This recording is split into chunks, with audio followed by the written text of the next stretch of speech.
Tap কেলেঙ্কারি মামলায় চোপড়া থেকে গ্রেপ্তার এক মহিলা। পুলিশ সূত্রে জানা গিয়েছে বনগাঁ থানার পুলিশ ও চোপড়া থানার পুলিশ যৌথভাবে এই মহিলাকে গ্রেপ্তার করেছে। অভিযুক্ত মহিলার নাম আনোয়ারি খাতুন, বয়স আনুমানিক 22, বাড়ি চোপড়া ব্লকের সোনাপুর এলাকায়। এই মহিলা অ্যাকাউন্ট ভাড়া দিতেন নাকি মাস্টার মাইন্ডের মধ্যে অন্যতম সেটা এখনো জানা যায়নি। মেয়েকে কেন পুলিশ তুলে নিয়ে গেল?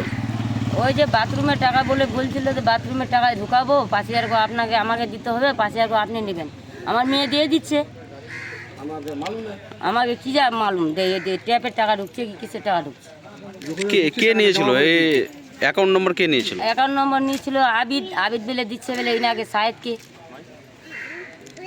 দিয়েছিল। সাহিদ কি নাম আপনার মেয়ের? আমার মেয়ের নাম আনোয়ারি খাতুন, কোথায় বাড়ি আপনাদের? বাড়ি সোনাপুর আমবাড়ি। পুলিশ নিয়ে গেছে আজকে? হ্যাঁ, আপনার নাম? আমার নাম হানাদা খাতুন।